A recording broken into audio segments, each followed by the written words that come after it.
Like you're not just having makeup sex because you had a bad day or anything like that. Like there's been tension Isn't building that up. Like toxic sex though? Makeup sex? Are you saying that?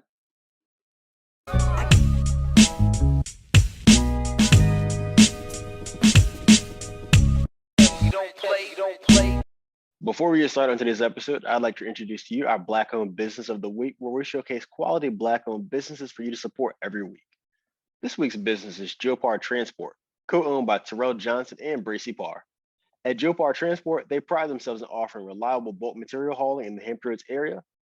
And JoParr Transport offers their clients safety and legal compliance expertise, hauling and heavy equipment experience, and unrivaled customer service. Remember, whether near or far, choose JoParr. The word toxic is one of the most overutilized words in today's modern lexicon, and paradoxically enough, one of the most misunderstood concepts. There's no shortage of ways that it manifests itself, and we've all either been the recipients or the perpetrators of such behavior, at one point in time at least. On this week's episode of the Infusion Breakdown Show, the Breakdown crew sat in among ourselves to discuss how do you stop toxic behavior? Let's see what we came up with. So the question we have for today, how do you stop toxic behavior? Comment below, let us know your opinion. We also have timestamps in the description below as always. Be sure to check them out. For me, really, I think it's really just removing myself from the situation and communicating effectively why when it comes to stopping toxic behavior. I think we as people try to address everything that is thrown at us, and without actually realizing we can just walk away. But I think we have egos, so that ties into that also. But me, myself, I would remove myself from the situation and then communicate effectively actually why I actually remove myself and like why this isn't working for me. One thing my family knows is my mom is like big on complaining. Like she complains like about everything. And that's one thing that's mom under the bus. but I love my mom, but that's just one thing that's well known with my family, that she just complains about everything. And like that's the one thing that used to like get like tick me off. Like you're not, she's complaining, but she doesn't actually do anything actually about it. But if that was to happen, I would think I would just like tell her like, Mom, like I understand why you feel this way, but I can't be around you right now because you're just complaining, you're giving off like bad vibes and bad toxic energy. I can't do that right now.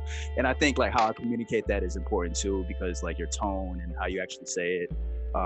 I'm big on that, and I'm also a big believer on like what you give out, you kind of bring back. So that's why I try to do my best, like spread kindness as much as possible. Because if I spread as much kindness, then hopefully it'll come back to me in some shape or form. So that's how it is. But really, I don't really get mad anymore. I said this a little bit on the last episode, but I don't really get mad anymore. And I think that's because I'm like an understanding person, but I'm still cognizant enough to not be gullible and just fall for anything. You know what I mean? So. Like if a person becomes toxic around me, like I won't get mad. I'll just remove myself from the actual situation. Like the only time I get mad is when I think about something from the past, but I actually use that for like motivation at the gym. You know what I mean? Because I like being mad at the gym. I feel like I do way more. You know what I mean? So yeah, but like I don't really get mad. You know what I mean? But that's really with me. I just remove myself from the actual situation. You know what I mean? Like that's how it is with me. Okay.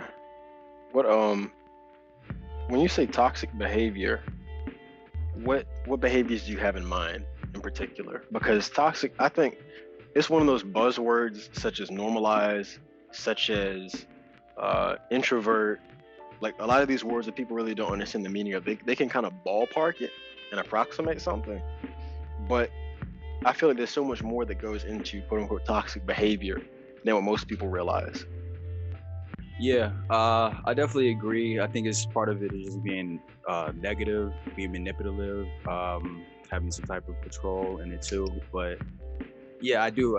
That's why actually one of my questions was, do you feel people actually know they're being toxic when it comes to that? But yeah, I do think it's like different for a lot of people, because I feel like a lot of people don't even know they're actually being toxic. So yeah, but I think it's maybe like being negative, being manipulative, among other things too though. What do you think?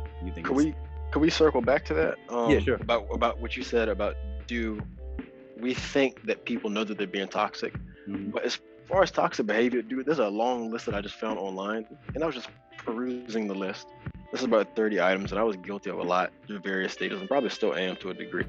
a lot of them ones that you would actually be surprised about, like perfectionism, that's a toxic behavior.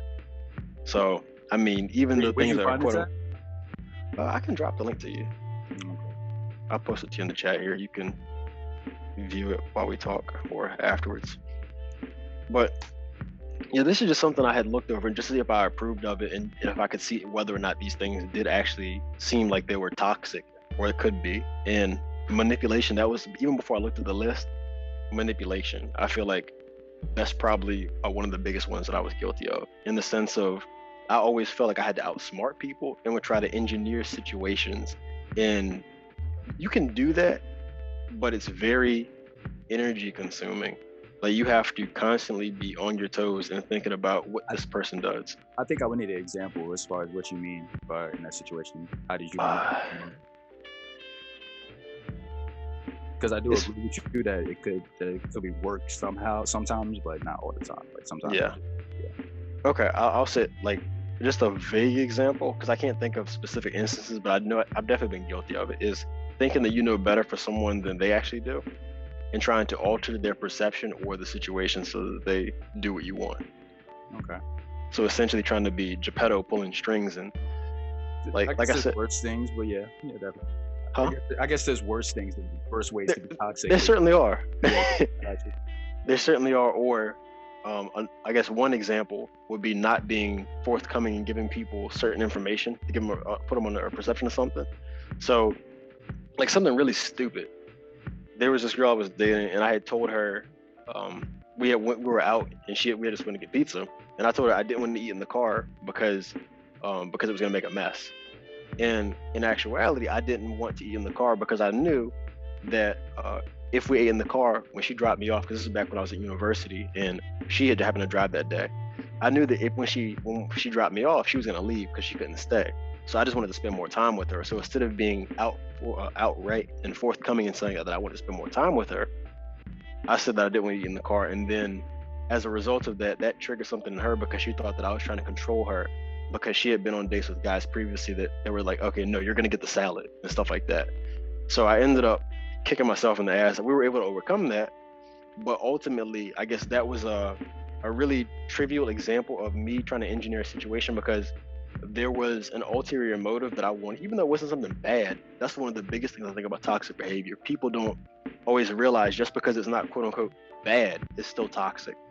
Because I was being in a very roundabout way, not being forthcoming and trying to, like I said, engineer a situation. And had I been more forthcoming and been honest with her, we maybe would have spent more time together that day. Or maybe we could have compromised and she just came back the next day or something like that. Or I could have came over her spot or whatever. But that's does that explain it for you? Yeah, I got you. Are you better with directly communicating now than you were before, do you feel? Yes. I just realized how much energy it took. it's I can do it, but it's not sustainable. I would not advise anybody to take that up as a long-term strategy for success. But some of the other ones that I've noticed from that list, for like holding grudges, definitely been guilty of that in the past. Stubbornness, being judgmental, negative self-talk, perfectionism, like I said, taking things personally. What's this? Can't read my own damn handwriting. Worrying about the future, and then holding on to loss. Like, those are things that people don't always perceive to be toxic, but they most certainly can be. I think as an overarching definition of toxic behavior is things that are either to your own personal detriment, which is something that we talked about on like a really early episode we did, or to the ones that you're in interpersonal relationships with, whether it be a significant other or your family or the people around you. Gotcha. Do you feel I saw a post, and that's what made me ask the question, do you feel people know what being toxic really is? I saw a post where it said, my toxic trait is wishing them luck with his new girl when I don't really mean it. Do you feel that's toxic? No, that's what I thought. just... I was just like, that's not toxic. And I replied to that person when I saw it on the story. I was like, that's not toxic. And it was like, what do you mean? Yeah, I was like, what do you mean? I was like, yeah, that's not toxic. That's more of you just wishing something you don't really believe in. If you was like trying to manipulate him, you're like, oh, she ain't never gonna be as good as I am or some shit like that. but that's not really She ain't got that wop. yeah, something like that. Yeah, but and she was just like, oh, okay, I never really thought of it that way. But I was like, yeah, that's why I was like, do people really know what being toxic means? Are people just out here just being toxic? They don't even fucking realize it. Like, I think, like I said, toxic is like a buzzword now, and there's people who outright brag about it. I haven't heard a song, but apparently there's a song called Toxica by some Hispanic singer maybe. But like some girls online, their usernames will be Toxica, or people will talk about my toxic trait is this, and they'll laugh about the shit like it's cute. But yeah, I wanted to talk about that too. But I guess to go way back to point A, Josh, you asked originally about how do you deal with it, or how do you overcome toxic behavior? That was the initial question. How do you stop it? how do you stop it? And it depends largely on how it's occurring. So whether it's something internal, like I noticed about myself, like I noticed I was being manipulative, or whether you bring it to my attention, yo, Brian, you're being manipulative, or whether I notice that someone else is being manipulative. Because the two internal ways is it requires a lot of self-reflection, understanding why you do that, and adopting better mechanisms. So in my example, it was being more communicative and being more honest and forthcoming with what I wanted. And just, that was my only responsibility in the interaction. Just serve myself, say what I want, and what happens, happens. If it's something that I notice with somebody else, it's my responsibility to speak up. So it's a little bit different. So if I notice a toxic behavior, give them the courtesy, depending on how bad it is. I'm not gonna lie. So depending on how bad it is, you may have to just get out of there. But if it's something to where it could be a misunderstanding, something that you could have misconstrued, or something that's unusual for that person, give you known them for a while or something like that, to have a conversation about it. And if you raise it to their attention and then you see it progressively getting worse or continuing, then okay, that's when you need to distance. Well, that's when I distance myself. That's how I stop it. I stop it by not dealing with it. Yeah, basically what I said. Yeah. After a while, you just remove yourself because I got you. I like to try. It's a really fine line to walk between giving people chances and then not. And I have, over time, I've vacillated between both extremes to where say, okay, that's all right. Well, it's not that bad. But I think the biggest thing if it affects you too, like you have a friend, maybe, I guess you see him being toxic, but maybe you don't see him that often. Maybe that won't affect you as much as like if he's like directly being toxic and it's directly affecting your affairs, like what's happening throughout the day towards you or something like that. I feel, but yeah, I guess. do you speak up if it's your friend being toxic?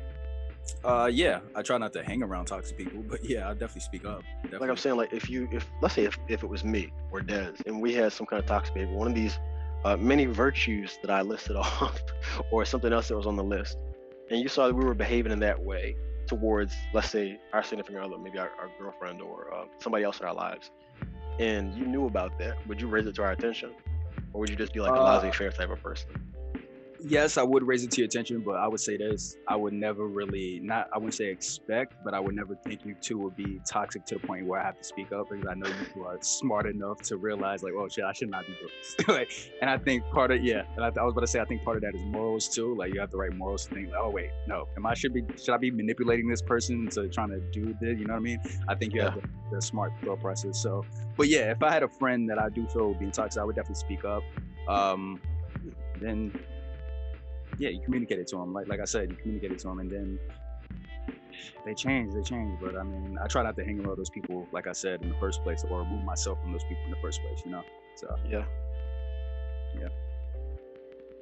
But yeah, like I said, I was about to say, like I said, I don't get mad, and I play Warzone too. I play Warzone since I've been back, and like I tell you, I don't get mad. Like, I look at it like, oh, okay, I guess that happened. All right, but I mean, yeah. It's pretty cool. Just remove yourself from the situation. So it's definitely a good thing. Yeah. But I think the biggest thing is communicate to them why you're doing it, so they can know, like, oh shit, like okay. And something about that too is it's a common misconception. Just because people do have the capacity to change, not saying that they always do, but you don't have to be around to witness the change. So when they fuck up big enough, all right. This is okay. This is why we can't be whatever we are anymore. I don't wish you any harm. I wish you well. If you change, that's fine. But please, just stay away. Yeah. Like I mean, like I said, I don't get mad. I'm an understanding person. Like you was taught that, you you got that from somewhere, so now you're just saying it, doing it yourself. But it's up to you to change. I can't really. You don't care. So. It's not really up to you. But yeah. Big facts. What do you think, guys? How do you stop it? I mean, I love what it says so far, but it does sound like a lot of like toxic behaviors, like minimal what you see in yourself, and then a lot more of like dealing with the behaviors. I think the biggest thing that comes with stopping it internally is like what we've always advocated before is like there's nothing wrong with going to therapy. I think it was perfect that Brian mentioned perfectionism as like one of the main things that people may be surprised about, but it's like that's something that I've been like consciously aware of for years now, because that's what I like discovered within myself by going through therapy. And I think that people don't realize how damaging perfectionism is, because it requires you to be at 100% every hour that you're awake. Like you want to do everything perfect, and if you don't do it perfectly, then you're like ridiculing yourself. You're creating that harmful like subconscious talk to where like when you make those mistakes, you're just beating yourself down, and like it ultimately reduces your productivity and your effectiveness if you let it if you let it run you crazy per se. Like for me, and I always think of perfectionism, like I think of how when I got into school, like I wanted to have like the best grades, and on top of that, I wanted to have like the best relationship, and on top of that, I wanted to be the best at the job. And it's like it's 100%. It's like it's impossible for you to be 100% at everything that you do. Like you have to be great at that one thing, and then you provide like sufficient energy to everything else that you want to do. So for me, it was like I was running myself crazy at 18, 19 years old, trying to do everything and anything that I did perfect. And it was almost, and what hasn't been touched on yet is like it creates this projecting aura. Like you try and project what you think. And I know Brian definitely touched on it before, but you project onto others what you think they should be doing based off the potential you see in themselves, or you see in them, not necessarily what the reality is showing of what they're able to do. And like perfectionism, if you allow it, can be beneficial, but I think perfectionism for the most part, because our minds aren't fully developed when we create that false perception of perfectionism, that it does more damage. Because we've seen like people at the top of their game, where there be I remember I was watching this documentary on Netflix for Michael Schumacher. He was a Formula One racer. Like he held the most titles until Lewis Hamilton broke it recently, I think. Like he was really big on perfectionism when it came to his craft, but he had that healthy balance of knowing that, when you're with family or if you're doing extracurricular things, like that aura of perfectionism isn't required. So you're not projecting onto people in a harmful manner when it's not required. Another thing for me is before you go on, I was going to ask. So the thing with you was pushing that perfectionism on other people, basically. Yeah, okay. I was essentially expecting out of other people what I expected from myself. Okay. And it would, like I said, projecting is a toxic trait in itself, because you don't ever really know what someone's capable of. Like, No. There is trauma that people deal with that literally creates so much anxiety that you don't have that on and off switch to be able to be comforting, or how can I don't want to say assertive, but you want to be motivating that person to like accomplish their goals. Like you don't understand a lot that comes with just being a basic human being when you're trying to be a perfectionist, because you leave very little margin for error. And don't get me wrong, like I think it's a great thing when you learn that balance and truly find out who you are as a person. But until then, like I feel like you should stay far away from perfectionism. Because one thing I saw this quote Michael Jordan said, like it was when you're rising to the top, you have to be selfish. But once you get to the top, then you always have to be available, because there's always going to be those people below you that are trying to, get to the point that you're trying to get to. And you want to be accepting and welcoming, and you still want to be at the top of your game and prove you're, undoubtedly number one. But at the same time, people are going to want to learn from you. So I do think it is like a necessity to want to be a bit of a perfectionist, because you want to be the best at your craft. but at the same time, like you have to know when that on and off switch needs to play a big factor.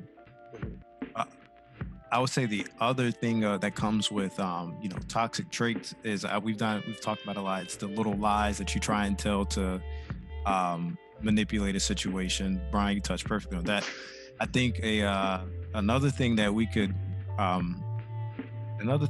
really look at aside from those little lies is, I think you also tried to touch on it as well, but essentially learning how to insult someone's intelligence or their IQ without insulting it. Like, you allow a conversation, how can I say, to drag on longer than it needs to be, just so you can prove your point, rather than just telling the person, like presenting your perspective. Like, a lot of times it's common in, like, if you were to do legal, to get your point across, but some people will use that same tactic to make somebody realize how stupid they sound, rather than you just explaining, like, from different perspectives. I know I used to do that a lot, on social media, when people would present unpopular opinions. Like, I'd want to make you sound stupid in front of everybody, rather than just saying, like, oh, yo, are you looking at it from this perspective? Like, is this a thought that you've entertained? Because then when you put somebody on blast, in social media, where you got 400 or 500 people, following you, and now they're seeing this conversation you have, like, it creates that aura of embarrassment, and, like, also elitism as well, that, you're trying to embarrass this person, and then that person feels stupid because, maybe they didn't see it from that perspective. And of course, that's all, like, theoretical, because you can't really confirm how that person may feel, but you knew your intent behind it was to make that person feel stupid. Like, and also, if you want to win them to your point of view, embarrassing them isn't going to do that. Exactly. Yeah, that's another key component. I mean, I think there's so much that we can look at as far as, like, toxic traits, but I think the biggest one, even outside of perfectionism and projecting, and then of course the small lies, I think the biggest one is just the boundaries. Like, I think that's the one that's most commonly overlooked, because not respecting your boundaries is, like, the number one toxic trait that people have that they don't realize they have, because your boundaries are everything. If you're not respecting that, then all that other stuff just goes out the window. Like, you can say you're about something, you can say what you will tolerate, what you won't tolerate, but when it comes down to it, your boundaries will be the ones that actually keep those words and actions in a line. Like, for me, the greatest example I can give is, like, I will allow people back into my life after I've seen the growth that I've accomplished, whether it be work related or internally or spiritually. Like, I've seen the growth that I've had when that person is absent from my life. And then when I, get comfortable and I'm, like, in cruise control with everything that I'm doing, I allow that person to come back in. It's not necessarily like we're like a relationship, but it's like you allow that person to come back in and eat up more and more of your time. And that productivity that you once had is now, diminished. The results that you were once getting are no longer becoming as easy. So I think the biggest thing is boundaries. Like, if you're saying, like, this chapter of my life that this person was once a part of has been closed, when you keep reopening that chapter, you're undoing all the progress that you've achieved, whether you realize it or not. Like, there was a genesis that had to occur, of your revelation, or whatever you want to call it, to get to that point where you realize that, certain behaviors and certain people were attributing to your downfalls, and to let that person coming back in, thinking that your success is going to remain the same when they were part of the reason you were consistently coming short. That's, like, the biggest, you're selling yourself short first and foremost, but that's like the biggest thing that people constantly overlook, that, like, you're not going to get the same results going back to the same thing. Like, you can't, if you're driving a Ford and you upgrade to a Ferrari, you can't expect somebody that then bought that Ford to have the same aspirations of you driving that Ferrari now. Like, it's still a Ford at the end of the day, and you moved on to the Ferrari. Right. I'm glad you mentioned allowing people back into your life after the due date has passed, because people, either through their own volition or involuntarily, it could be, they're more than willing to ruin your life if you let them. Like, if you don't take action and take initiative, then, they're cool with it. They're more than willing to ruin your life if you let them, or they're more than willing to piggyback off of you if you let them. Yes, equally true. Like that's a big thing. Like somebody may come back into your life and they may not bring the same energy that they once did, but they're not bringing anything new either. Like they acknowledge the space that you're in and they figure out how to develop comfort within that new space to just be there along the ride. And I that's way more common than people like think. Like your success, whether you try and hide it or not, is people are gonna eventually see it at some point. Like your energy changes, your aura changes, your skin starts glowing, you speak more articulate, your lifestyle, like as far as maybe it's your selection of clothes or the car you're driving, or just the way you move. Like people realize that stuff whether you try to conceal it or not. Like I know a lot of people that I work with that have made moves in silent. Like I could see the moves happening before they did, because their aura, like your aura changes, and people try so hard to hide that, but you can't ever hide that. Like if you have something brewing, whether you think you're doing it in secrecy or not, like it's always going to tell, because there's something about you that changes that gives that off. What may be occurring, you may not know, because that's where you keep the cards close to your chest. But when something's brewing, like people typically can tell because your aura changing. Yeah. Like you never grow and stay the same. Mostly, I feel like you can see it through people's habits.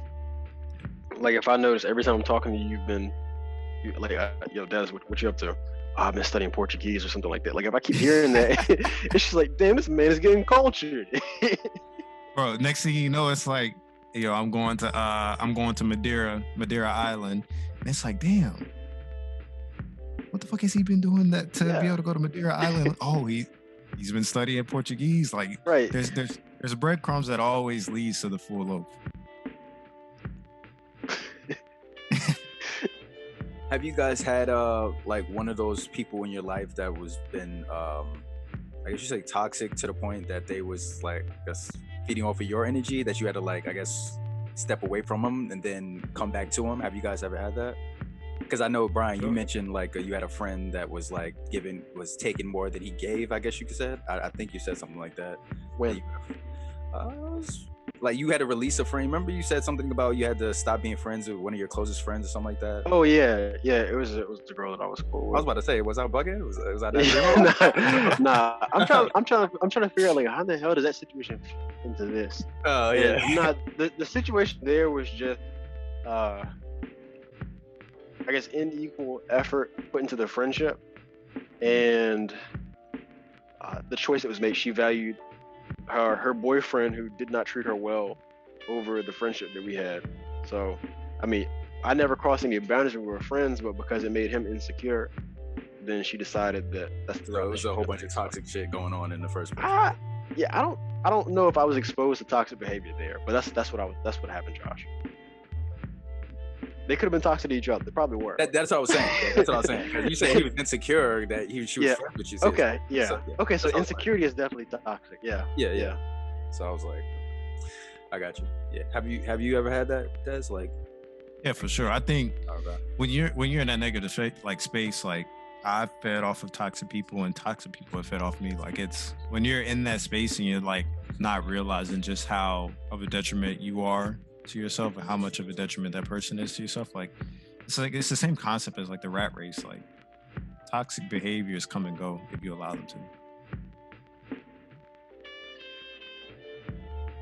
because you develop like a level of comfort with them. Like it's what you're used to. It becomes your drug. Like, I mean, let's be honest, like a lot of like people don't be talking about toxic sex, or I'm sorry, not toxic sex, makeup sex for no reason. Like yo, Brian's face. Wait, what? Toxic sex? I was trying to feel like where are you going with this, Dad? Yeah, like people don't talk about makeup sex for no reason. Like it's like you're not just having makeup sex because you had a bad day or anything like that. Like there's been tension. Isn't that toxic like, sex though? Makeup sex? Are you saying that? I mean, is the sky blue? Oh, I was making sure that's what you were saying. I was just making sure that's what you were saying. I would say the circumstances matter. Circumstances matter, but oftentimes it's like we can say the circumstances matter, but even in a healthy relationship, there is a level of irrationality that produces that situation. Like even in a healthy relationship, like there's still toxic behaviors that occur in a healthy relationship that make that makeup sex great. it's the same thing. It's just amplified in a toxic relationship, because then you just can't get enough of the other person. You're like, damn, I can't stand this person, but the sex is so bomb, and when we hate each other, like, I'm about to go make them mad for no reason. Like, bro, there's what, like, women move like that. Like, women will purposely piss you off and then want to fuck you. Like, that's a game that they'll play, and it's, I mean, Manipulative. it's a game that I play. Like, it's, you know, hey, sometimes I'm the pitcher, sometimes I'm the batter. Would you say even a healthy relationship? Well, I was thinking with the sex analogy or example that you just gave was when in instances there's blatant disrespect, but the person, instead of solving the issue, they just think that sex is going to fix it. And then so you after y'all clean yourselves up, wake up the next morning, whatever y'all do, the problem is still present. You know, y'all still cheating on each other. Y'all still disrespecting each other. Y'all still stealing money out of each other's wallets when the other person, you know, all kinds of bullshit. What is this, a scamming relationship? Hey, I don't participate in those, but I'm pretty sure there's a wealth of them. I was going to ask if a healthy relationship has toxic traits, is that really healthy? Is it healthy? Yeah. Is that really healthy? I have to disagree with that. Well, I didn't say it has toxic traits, but it's human error. There's always going to be a level of irrationality that comes with humans. Like, you could be the most thoughtful person, but the perfect circumstances are going to create a room for you to be irrational. It doesn't have to be the most egregious act to be considered irrational, but there's nobody that is 100% rational. And when you bring in, you know, the obvious thing that's another person's feelings that you don't have control over, that area and that margin for error when it comes to irrationality is there. It just doesn't cease because you have two quote unquote rational people. Like, it doesn't exist. A person can project rational qualities. They can be rational in just about every aspect, but that doesn't make them 100% rational, because there's still that margin of error, because it's human error. It's not like we're not codified individuals to where, you know, you upload a program and it's like, yep, toxic, irrational, gone. Like, people, even the most religious people that you can find in the church still have irrational views. Yeah. The most righteous people, the most philosophical people that you look up to still have somewhat irrational views. So I'm just saying, like, there is, you know, no doubt in my mind that it doesn't appear in, you know, healthy relationships, but the manner in which it appears is far more minuscule than it is in a toxic relationship. So I didn't want to sit there and say, like, toxic behaviors in a healthy relationship, you know, creates the makeup sex, like the you know, the fertile ground for makeup sex. I'm saying, like, in a healthy relationship, that small, you know, margin of irrationality that comes with it can create the ground for it. Like, you're mad because, you know, he left the toilet seat up, or you're mad because she keeps, you know, folding your clothes a certain way, and you're like, you just have that, she keeps folding your clothes a certain way. Like, for me, I'm very particular. I don't like when people fold my towels a certain way. I don't like when people fold my underwear a certain way. Like, I'm very particular with how I like, you know, my stuff to stack, and then my you know, color. I color coordinate everything I have. Like, I'm that particular. So you have to think, like, when those buttons keep getting pushed, there is that margin for error. But it's like, you know, damn, now I gotta make up. Now I gotta get some flowers because, you know, she done put me on the couch for like a night or two, and not in my house. Yeah, okay. Hey, you gonna be outside at the Ring doorbell, and she's just gonna be looking at you on the phone. Say you're sorry. Hey, shit. It's 30 degrees. I bet you're gonna compromise. That's just hilarious. But how many people do you feel, or what percentage of couples you feel actually fix the problem and then do the makeup sex? Since you feel like yeah, very, very, very, very small. Like, I think divorce is definitely on the rise, especially with our generation, because we're doing the same thing that generations before us have done. But I'll always say, like, women are creating greater identity today than they have, I think, at any point in the past. So I think that with women discovering more of themselves, like there's a level of irrationality that they're starting to, embrace and, discover that men have, been accustomed to. Like, when you look at the amount of women in the past that may have stayed in course, this is like, when I say the past, I'm talking about the 19th, 18th, early 20th century, that would have stayed in a relationship, with their husband, that, was that, that was, I don't want to say practice infidelity or something like that, abusive, things of that nature. And it's like, there's an uptick in women just becoming more like consciously aware of their power and, their spiritual, prowess that they have in the universe. And then I also think that it's just like you're just seeing a generation of women that genuinely just say, fuck what the status quo is. Like, this is what it's going to be. So I definitely think that like you see divorce coming on, like increasing, because there has become that viewpoint of like, you really don't want to compromise. Like I even say even with myself, like I always envision like raising my son with, I did envision raising my son with his mother, but now I don't even envision me raising my son with somebody else at this point. Like I get we have the co-parent role, but as far as like that everyday lifestyle, like I don't picture that right now, because it's just, I enjoy my freedom. I enjoy my liberties. I enjoy like everything that comes with just being able to be your own person. And like my desire to compromise is like non-existent right now. And I think like the same way that like I'm feeling that way, I know other men are, I know other women are. And it's like when you sit here and you realize like this world and this universe just have like anything that they can offer, you can essentially, I don't want to say anything to offer, but you can essentially accomplish anything that you want to in this universe if you put the right, mindset and focus into it. It's just like, why would I want to go, hours, days, minutes at a time mad at somebody for something so small? Like I just much rather not deal with it at all. So I think that, I think that like toxic behaviors are, within individuals and,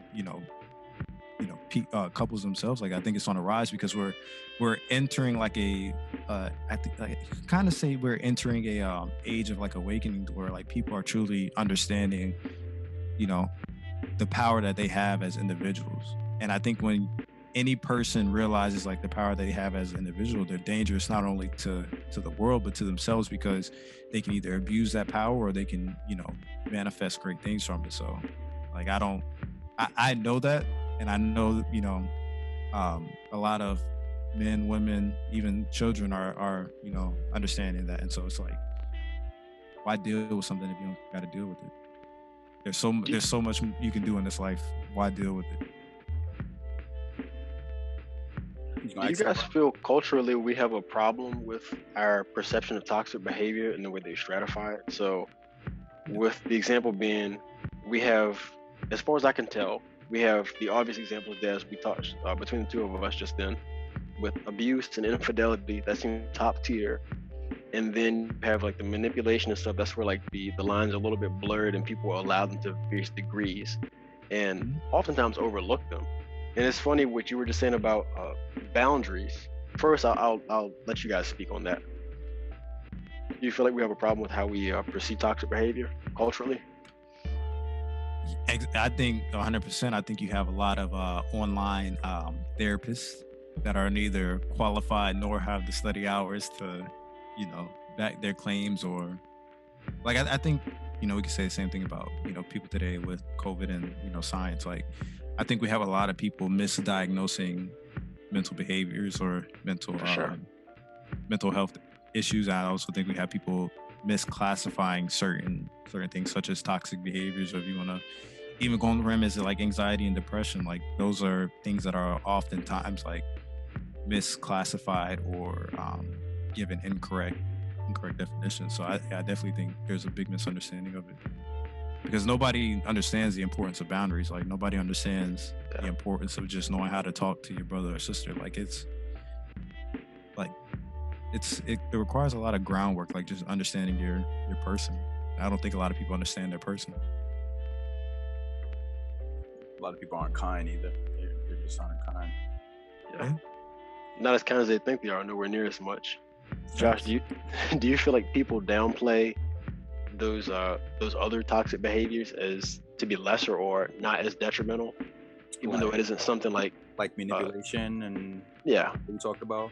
I don't know. I think they either, I think they're ignorant. Like I kind of think part of me thinks they don't know. Like they don't know they're being manipulative or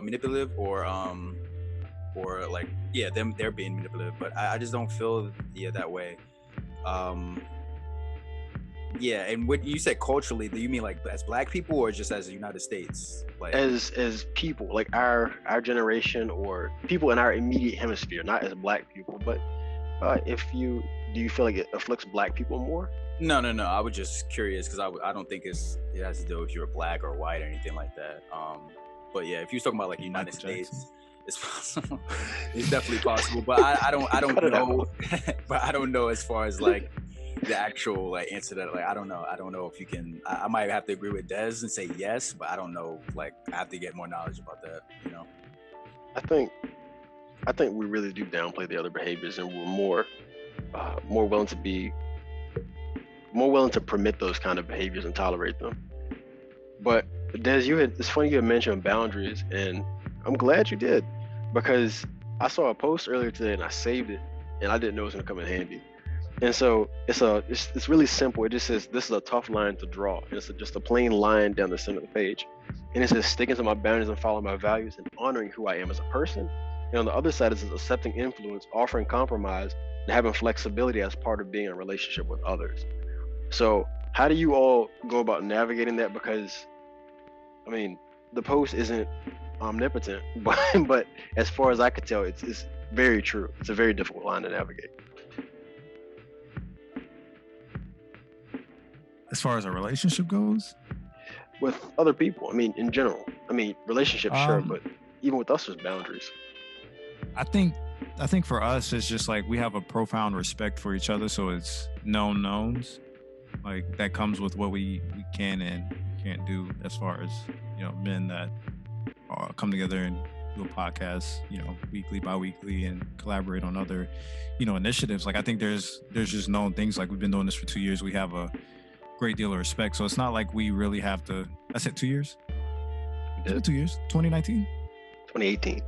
2018. God damn, time is flying. 3 years. Yeah, it has been 3 years. September of 2018. Sheesh. When it comes to like a relationship though, that's where like I was kind of stating like I don't have the capacity or desire to compromise as much, man, because it's like, would it be cool to go through life with another person? Absolutely, but is it a necessity?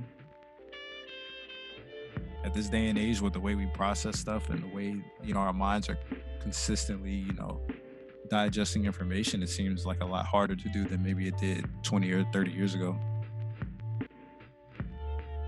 When you say compromise, what do you mean exactly? Are you asking me or Des? Des. Okay. Answer, please. For me, compromising is acknowledging something that may make your significant other feel anxious, how can I say it? Any behaviors that you have to sacrifice for the other person's well-being, whether it be anxious behaviors, whether it be things that remind them of traumatic experiences, or maybe it's just doing things that you genuinely don't want to do for the sake of the other person. Like, you know, you don't want to run to the, I don't want to say you don't want to run to the grocery store, because those are like life, you know, those are necessities. But it's just like certain tones, like maybe the person you're dealing with, they require you to speak in a softer tone than what you're, you know, normally accustomed to, so you can get your points across more clear. Like you're asking me to be more consciously aware of how I'm normally accustomed to speaking to people, you know, to make sure I'm getting my point across. Like that takes a certain deal of compromise. Like you're having to tweak the, you know, essentially like how you've communicated for 20 or 2-3 decades to you know, match this one person's needs, or you're having to adjust, you know, parts of your routines. Like you're not going to the gym at 8 a.m. anymore. You're not having to go at 8 p.m. because you agreed to, you know, be with your significant other more in the morning so they can get more of that time with you rather than in the evening. Like there's a whole bunch of like different scenarios that you can draw up as far as compromising goes. But for me, it's like doing anything out of the realm of what I'm used to doing it. Like if it was just me being my own, individual person going, like I go to the gym, when we get out, wrap up this podcast, it'll be 8:00. But say, for example, if my significant other wants to watch Netflix tonight, then I now have to make that compromise to be up 3 or 4 hours, earlier in the morning to get that gym time in, compromises like that. And I mean, you can say the same thing when it comes to children as well. Like, you're sacrificing sleep. That's a form of a compromise to get more time in, because I'd much rather sleep, but here I am up with you.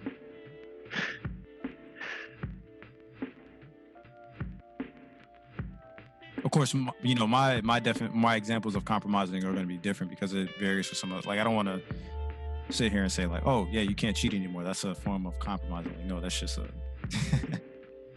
that's just common sense.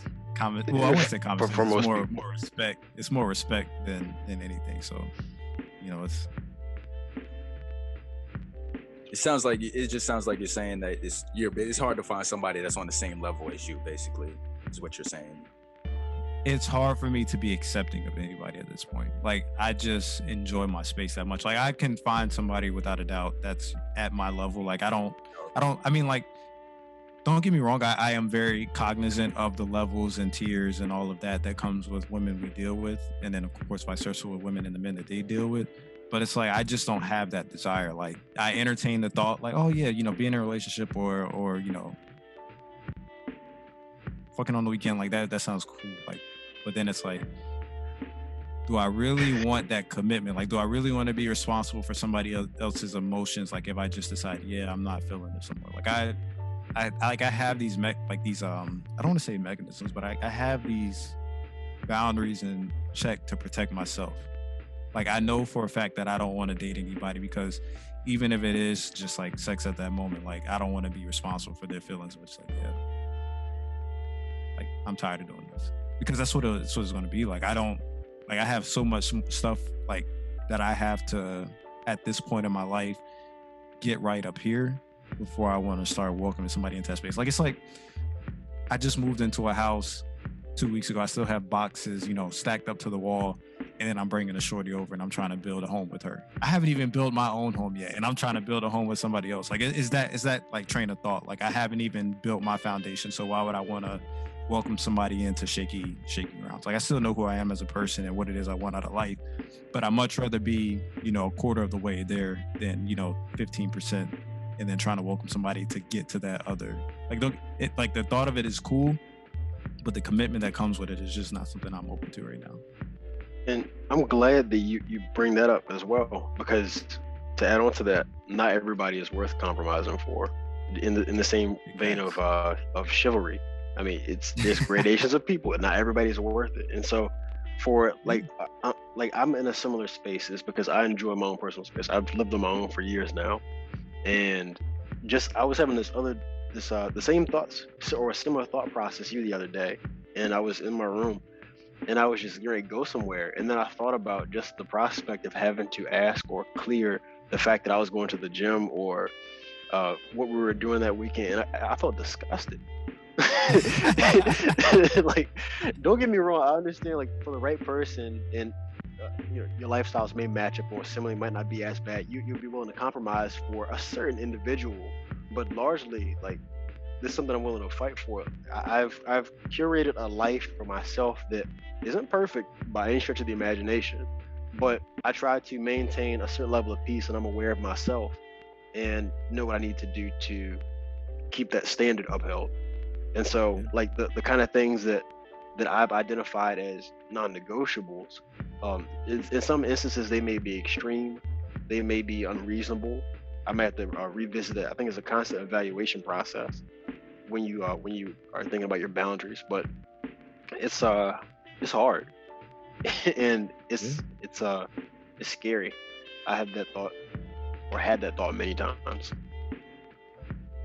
Yeah, because we've just like grown up and being so accustomed to, like, whether it be seeing our parents together for how many every years, or always like just seeing compromising. Like our mothers compromising to be who they need to be for their child, or father compromising to be who they need to be for the wife or for the children. Like we've just grown up, you know, in a society where it's just been full of compromises. And then it's like when you get that taste of freedom on your own, like when you get into your 20s and so forth, and you're like, man, they was really doing all of this. Like for me, my you know, my dad paid for my school. Like it's like, damn, like $20,000, you really, and you like, you think about it when you come out of school and you think about how hard it is to get a like, I wouldn't say how hard it is to get a good paying job, but you see the way the economy is and, you know, things of that nature, and it's like, damn, you really take on all these commitments where it's like wife, house, children, cars, insurance, all the other,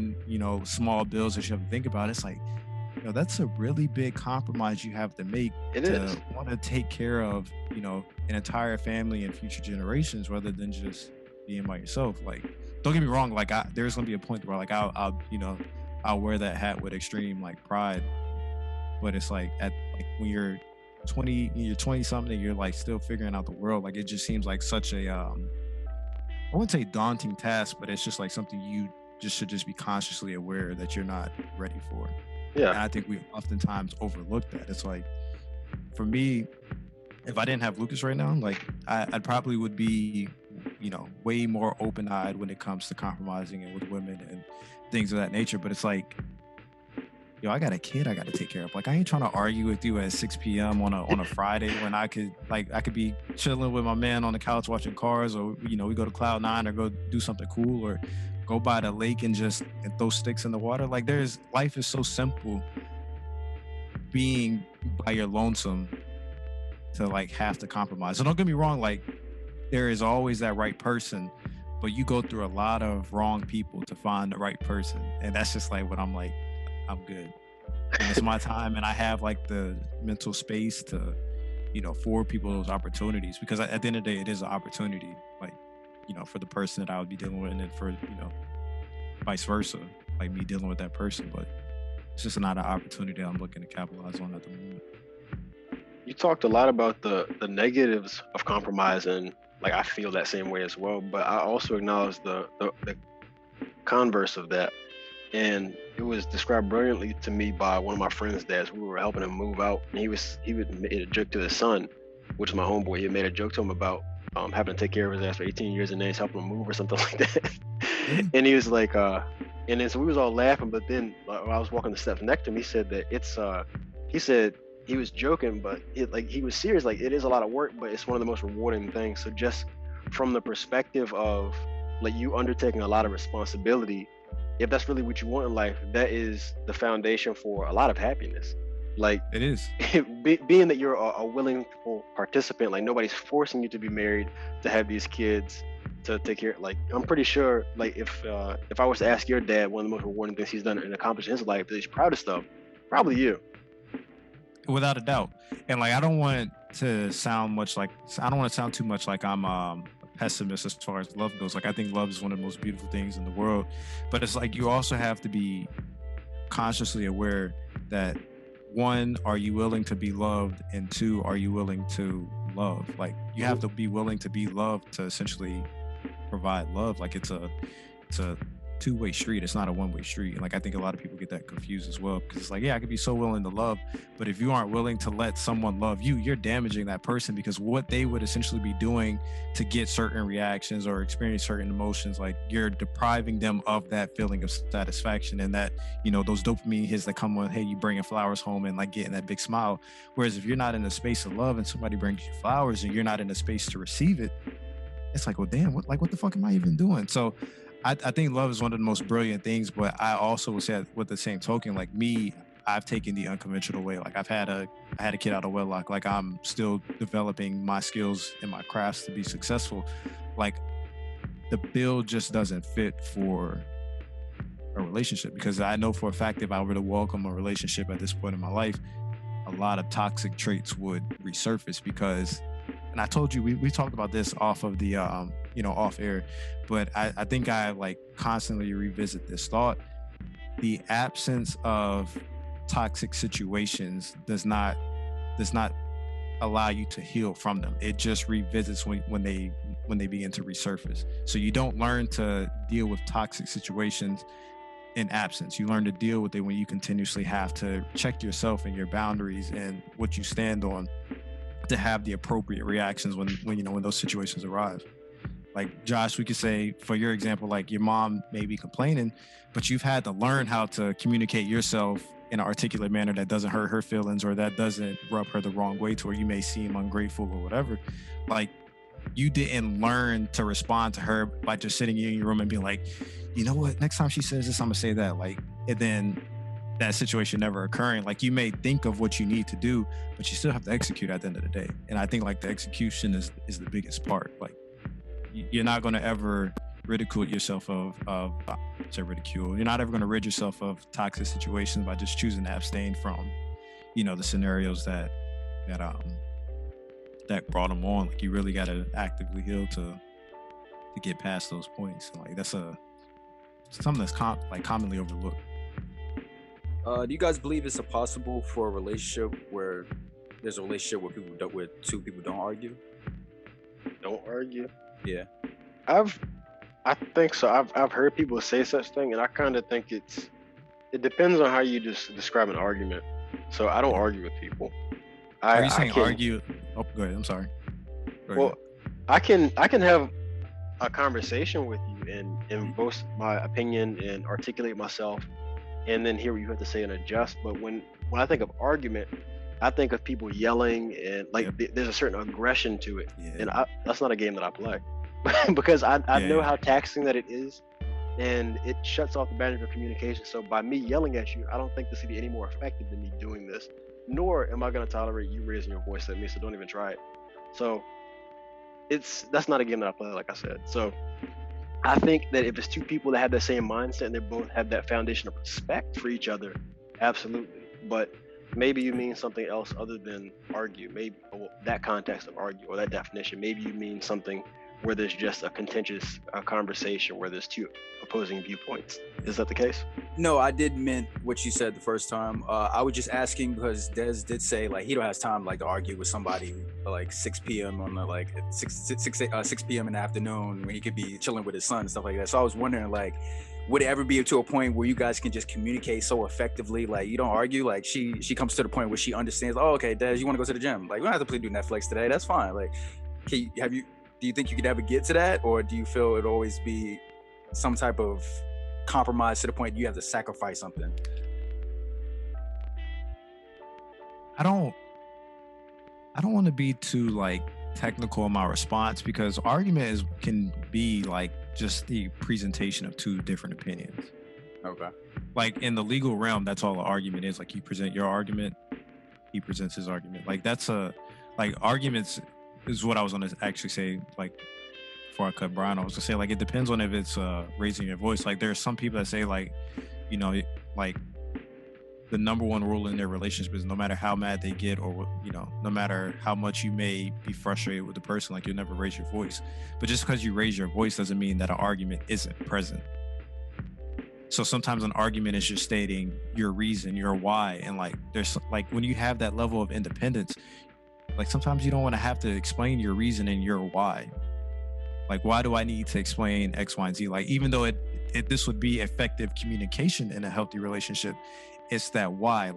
I'm not in that mental space to present my why, even though I know rationally thinking that it would benefit the relationship tremendously because it's, healthy communication. But I'm in that space of mind of thinking why? I haven't had to tell anybody for the past 4 years, I'm going to the gym. I've just got up and done whatever I want to do. That doesn't mean that an argument wasn't present, but that just means that we would have come to a mutual understanding or resolved an argument without having to, raise our voice. It's common. Every couple argues. And I think that anyone that says healthy couples don't argue don't understand the true definition of argument, because it's very, very basic. There's a very elementary definition to what arguing is. But sometimes when you have people who are trying to define things based off emotion or misconception, that, it allows the masses to misinterpret the word. So I'm getting conflicting messages based off of that, because it seemed like you agree with what I was saying about arguments, but then also you're saying that no, because an argument is just two people disagreeing and having a conversation about it. No, so I presented two. I should have provided a break. Like I understand. Like essentially, Josh said, is it possible that couples can argue? Like healthy couples can Healthy exist, couple can- without argument. And I say no. Just on the basic understanding of what arguing is, like it's just the differencing of opinion, like the presentation of two things that don't necessarily see eye to eye. Like that's an argument, but it doesn't elevate. So like I said, no, like there isn't a relationship that will exist without arguing because of my understanding what arguments are. But then I also provided like the second part was the answer to Josh's, like, yeah, you said, at 6 p.m. on a Friday, you don't want to argue. Like, is it because I don't necessarily see like the healthy relationship there? It's like, no, I see like the healthy relationship that can exist by just, engaging in the argument in a very, elementary manner. But it's like, why do I even need to do that? And that's like me, acknowledging my irrational thoughts at the moment. Do you compromise with your friends at all? I think we compromise all the time. I compromise with y'all a lot. There's times where I don't want to record, but it's like, yo, come on, we got to do it. Like I compromise with y'all a lot more than what is apparent, because it's just like, yo, we have an agreement. Like when we sat down in, summer of 2018, like we said we would do this. Like there's been times where I haven't, I've been willing to uncompromise. That's during my hiatus. Like I just said, like, no, I really need to, tend to myself. But like this is a compromise. Like there's no obligation for us to do this. Like we're making a great compromise to take time out of each other's schedule. And then even with what we have brewing in the near future, like, there's a great deal of compromise. Like any giving of your time that is going to go towards things that are not directly benefiting you or, benefiting another person is like a form of compromising. In the immediate future, or exactly. I guess in the now rather. Yeah. Because even with ourselves, we compromise with ourselves about things that will benefit us in the long run, but they aren't a benefit now. If you want to get really meta about it, but I feel like there's a direct correlation between how much you are willing to compromise with how much you care about whatever it is. Facts. Yeah, that's true. I mean, like if I don't care about you, I'm not gonna compromise with you. Like, I know I have that same approach when it comes to like things at work. Like, for me, I have this negative viewpoint of like people in sales at our job because they're pushing the envelope for everything being money. Like they need their money. Like one thing I learned, in my time at ADP, like when I first started, was that a lot of people in sales live off their credit card because they're just anticipating the return on commission. And it's like they're willing to annoy you to death because their livelihood depends on it.